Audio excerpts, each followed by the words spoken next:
Imagine a time in ancient Egypt when the country was at the peak of its cultural and political power. A time when gods were plentiful and their worship was woven into every aspect of life. It was an age of grandeur, tradition, and deep-rooted beliefs. But suddenly all of this was challenged by one of Egypt's most controversial figures, Pharaoh Akhenaten. This ruler's vision would shatter centuries-old traditions, turning Egypt's entire belief system upside down. Welcome to the world of Akhenaten, the heretic king, a man who dared to defy the gods themselves. Akhenaten, originally named Amenhotep IV, ascended to the throne around 1353 BCE during the 18th dynasty of ancient Egypt. At first, his reign seemed unremarkable. Another pharaoh in a long line of rulers who were expected to uphold Egypt's traditions and worship the pantheon of gods, especially Amun, the king of the gods. Yet, what Akhenaten did was nothing short of revolutionary. In the 5th year of his reign, he discarded his birth name and adopted the name Akhenaten, meaning effective for Aten. This was not just a personal rebranding. It marked the beginning of a radical transformation in Egypt's religious landscape. Now, why was this name change so significant? To understand, we need to dive into who Aten was. Aten was not a new god, but had previously been regarded as a lesser deity, represented by the disk of the sun. For Akhenaten, however, Aten was not just another god. Aten was the one true god, the source of all life. This new belief was profound in a culture steeped in polytheism. Akhenaten proclaimed that Aten was the sole creator, the giver of life, and the sustainer of the universe. He essentially erased the other gods from Egypt's religious practice, including Amun, who had been the most prominent deity for centuries. This radical religious shift is what historians call the Amarna Revolution. To enforce his vision, Akhenaten took drastic steps. He closed down temples dedicated to the traditional gods, seized their wealth, and redirected resources to build a new city, Akhetaten, modern-day Amarna, dedicated solely to Aten. This was a clear statement to the priesthood and the people. The old ways were gone, and Aten was now supreme. But what drove Akhenaten to make such a dramatic shift? Some scholars believe he may have genuinely experienced a spiritual awakening, a divine revelation that led him to believe Aten was the one true god. Others suggest political motives, arguing that Akhenaten aimed to diminish the power of the influential priesthood of Amun, which had grown immensely wealthy and powerful, rivaling even the authority of the pharaoh himself.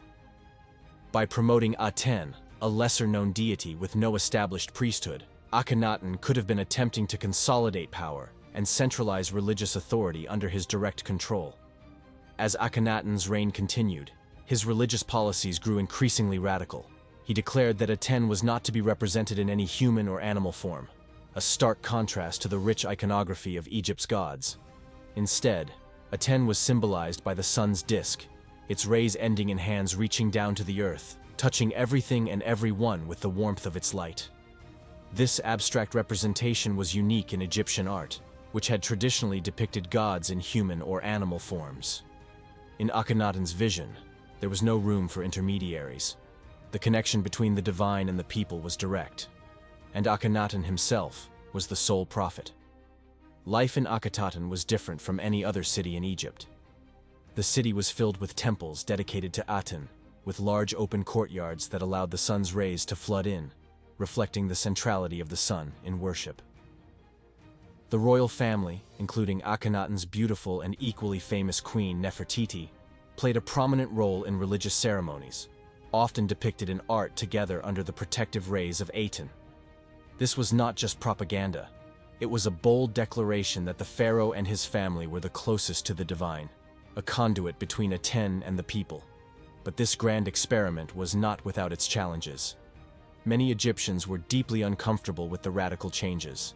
The priesthood, especially that of Amun, saw their temples shut down and their influence diminish rapidly. Ordinary Egyptians, too, were torn from the comforting familiarity of their gods, rituals, and traditional ways of worship. Akhenaten's new monotheistic vision left many feeling alienated and confused. And while the pharaoh continued to push his reforms, his kingdom began to suffer from neglect. Akhenaten's focus on religious reform came at the expense of Egypt's political and economic stability. Foreign relations deteriorated, as letters from vassal states during this period indicate their desperate pleas for military assistance against invaders.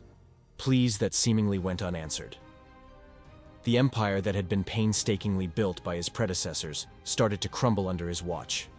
Eventually, Akhenaten's reign came to an end in 1336 BCE, and with his death, the Aten-centric religion quickly fell out of favor. His successor, the young Tutankhamun, who was likely his son, reversed most of Akhenaten's policies. Tutankhamun restored the traditional gods, moved the capital back to Thebes, and began the process of erasing Akhenaten's legacy, even going so far as to systematically remove his name from monuments and inscriptions across Egypt. This systematic erasure continued through subsequent reigns, with Akhenaten being labeled a heretic, and his city of Akhetaten abandoned to the desert sands. However, despite these efforts to obliterate his memory, Akhenaten's impact on Egyptian history and religion was undeniable. He was the first ruler to introduce a form of monotheism to Egypt, a concept that would reverberate throughout history. The artistic style that flourished under his reign, characterized by more realistic and intimate depictions of the royal family, was unlike any seen before or after in Egyptian art. But what was life really like under Akhenaten's rule for the common people of Egypt?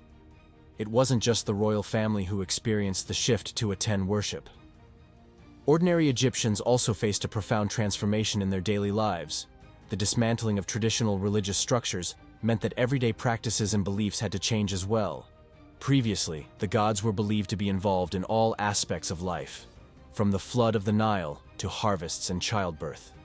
With Akhenaten's reforms, these gods were replaced by a single, omnipresent deity.